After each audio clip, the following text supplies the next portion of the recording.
மகிழ்ச்சிக்கு குடிக்கிறது. மனைவி செத்து புட்டுன்னு பாட்டி வச்சு குடிக்கிறது, அப்படி மகிழ்ச்சிக்கு குடிக்கிறது. மன வலிக்கு குடிக்கிறது. என் மனைவி என்ன முதல்ல திட்டுங்க, ஆமா அப்படி மன வலியில குடிக்கிறது. வேலைக்கு போன இடத்துல ஓனர் திட்டாருங்க, எங்க தலைவர் திட்டாருங்க, தோழர் திட்டாங்க, மன வலியில குடிக்கிறது. மானம் கெட்டு குடிக்கிறதுன்னு ஒண்ணு இருக்கு. அது எப்படின்னா வேட்டியை அவுத்து போட்டுட்டு அது தன்னாலே வந்துடும். குப்பை தொட்டில போய் நாய் எது இவர் எதுன்னு தெரியாம கிடக்கிறது தான் அப்படி மானம் கெட்டு குடிக்கிறது. பன்னிக்குட்டியை கட்டி பிடிக்கிறாரா, நாயை கட்டி பிடிக்கிறாரா, இதுதான் மானம் கெட்டு குடிக்கிறது. எது எப்படியோ குடியை கெடுக்கும். அதுதான் நம்மளுடைய முழக்கம். தலைவர் அவர்கள் 10 ஆண்டுகளுக்கு முன்பே சசி பெருமாள் அவர்களுடைய சாவுக்கு வரும்போது ஒரு முழக்கத்தை பிரகடனப்படுத்தினார்கள். மதுவை ஒழிப்போம், மக்களை காப்போம்.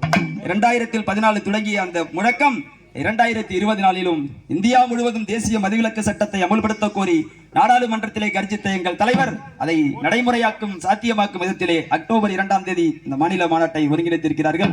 அந்த வகையிலே இங்கு இருக்கக்கூடிய அத்துணை சகோதர சகோதரிகளும் அணியாக திரண்டு வராமல் ஒரே அணியாக திரண்டு கள்ளக்குறிச்சி உலகங்காத்தான் என்கிற ஊருக்கு நீங்கள் எல்லாம் வர வேண்டும் ஆடு வச்சிருந்த மாடு வச்சிருந்த 5-6 ஏக்கர் நஞ்ச வச்சிருந்த 4 மரச நெல்லு வச்சிருந்த நல்ல குடும்பத்து பேரு வச்சிருந்த அத்தனையும் போச்சு குடியால், அத்தனையும் போச்சு, அத்தனையும் போச்சு குடியால், அத்தனையும் போச்சு.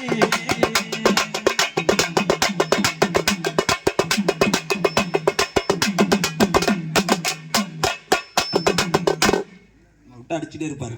அப்படி புரட்சி பாடல்களையும் கட்சி பாடல்களையும் எளிதாக பாடக்கூடிய எங்களுக்கு இந்த விழிப்புணர்வுங்கிறப்ப எங்களுக்கே ஒரு பயமாக தான் இருக்குது. ஏன்னா நாங்கள் தலைவருக்கு செய்யக்கூடிய நன்றிக்கடன் நாங்கள் யாருமே மது அருந்த மாட்டோம்.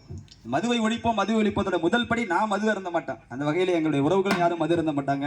நாங்கள் கட்சியில் இருக்கக்கூடிய நம்ம தோழர்களும் மது அருந்த மாட்டாங்க. அதனால தான் இவ்வளோ பெரிய ஒரு முயற்சியை தலைவர் எடுத்தாங்க. நம்ம எடுத்திருக்கக்கூடிய அந்த முழக்கத்தை நம்முடைய தோழர்கள் ஒழுங்காக இருக்கிறார்கள், கட்டுப்பாடாக இருக்கிறார்கள், ஒழுக்கமாக இருக்கிறார்கள். அதனால் தைரியமாக இந்த முடிவை தலைவர் அவர்கள் அறிவித்திருக்கிறார். இந்த தலைவர் அவரை பற்றி நம்ம நிறைய பேசலாம். அதுக்கான அரசியல் களமாக இது இல்லாமல் ஒரு விழிப்புணர்வு களமாக இருப்பதால் தோழர்களிடத்திலே இந்த கருத்துரை வழங்குமாறு கோரிக்கை.